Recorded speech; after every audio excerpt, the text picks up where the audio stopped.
Assalamu alaikum, dear brothers and sisters, and welcome to another Arabic language lesson with your brother Muhammad Shirri. And today's lesson is going to introduce another set of letters, and they are the dal, the thal, the ra, and the zayn. That is the dal, the thal, the ra, and the zayn, or zay as some people call it. I've written the name of the letter here and the English transliteration for it. And as you can see, unlike other letters, I don't have many different versions of this letter. These letters are known as one-way connectors. That means they connect only to the previous letter. They don't connect to anything afterwards. We'll see that in a few different examples. They connect only one way, and that is to the preceding letter. So let's take a look at some examples. Oh, just before we do that, let me introduce you to the sounds of these letters. The dal has a d sound, like dental, da like a d. The has a th sound, the like the. The ra has a ra sound, and that ra is like a rolled R. And the zay has a z sound, z, very much like the Z in the English alphabet. So let's take a look at a few examples where I'll show you how to write these in the beginning, middle, and end of words. So just before we do that, let me adjust my brushes here, and let's begin.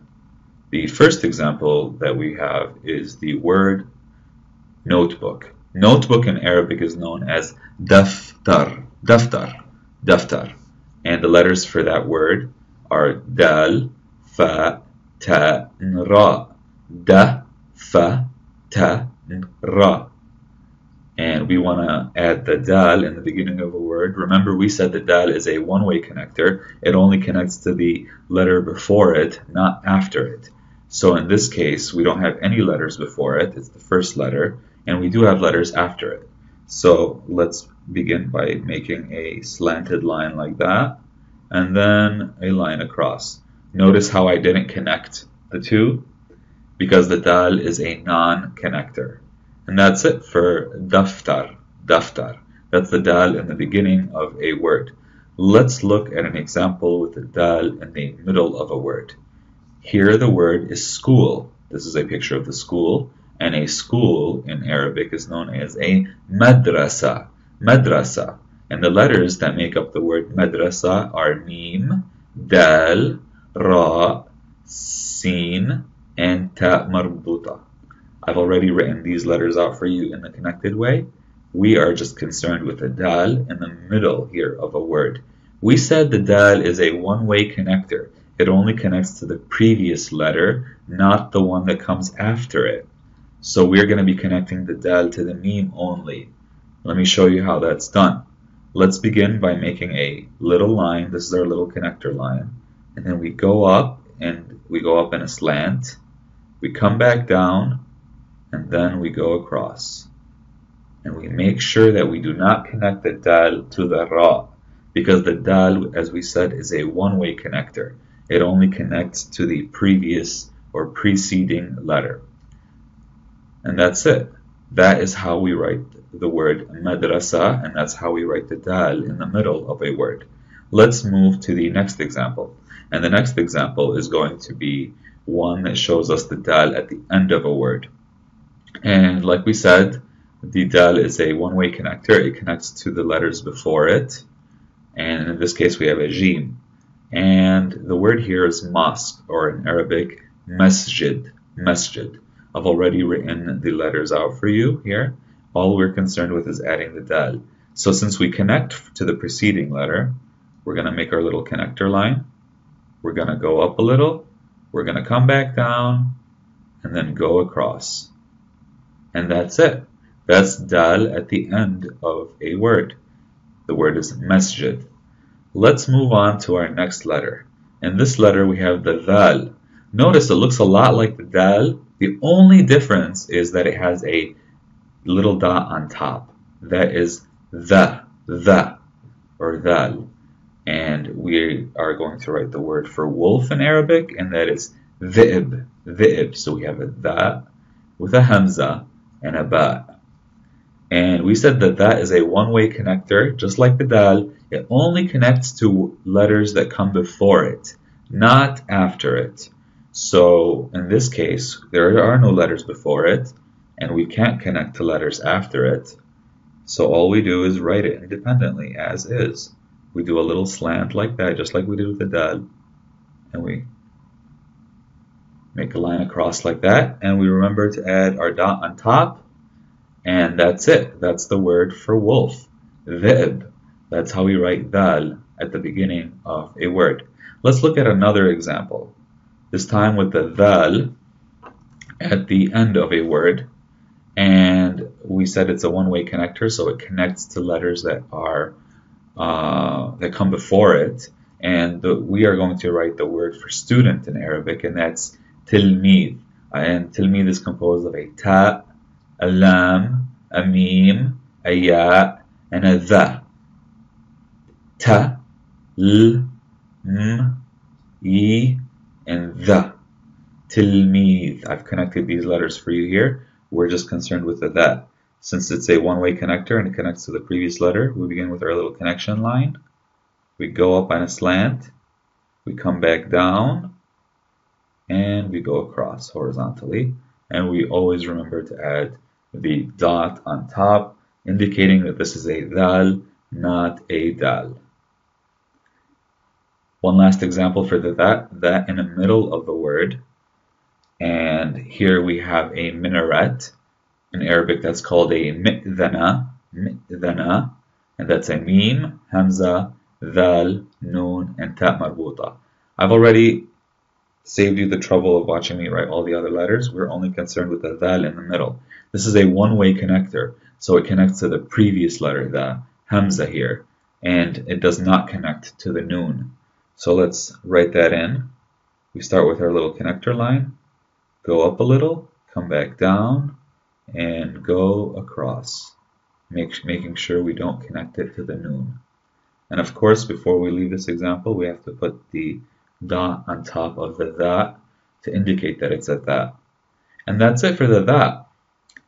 The next letter is the ra, which makes the ra sound, and we are going to join these three letters together, which make up the word man, or rajul in Arabic, rajul.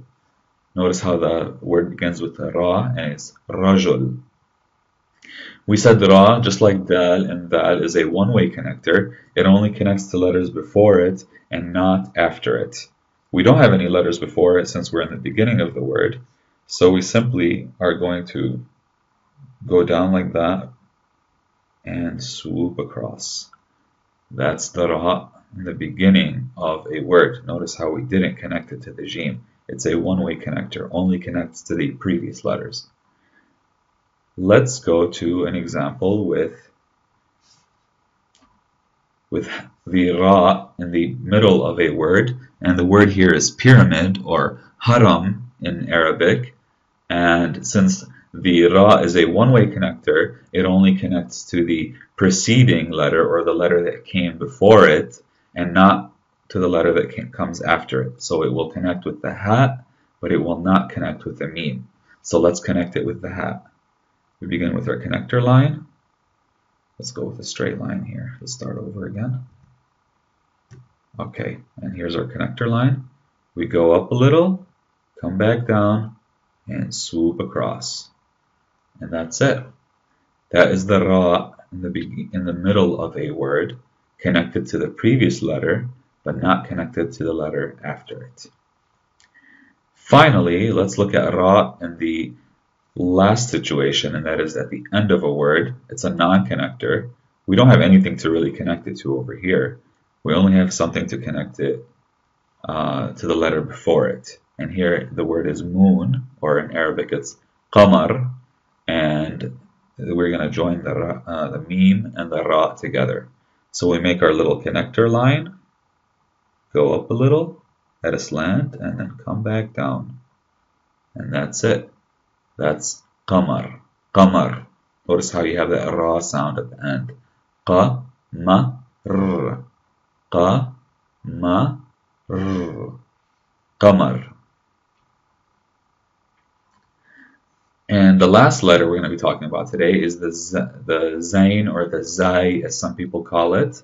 And it's just like a ra. The only difference is that it has a dot on top. You can see the pattern here. These dots make a huge difference.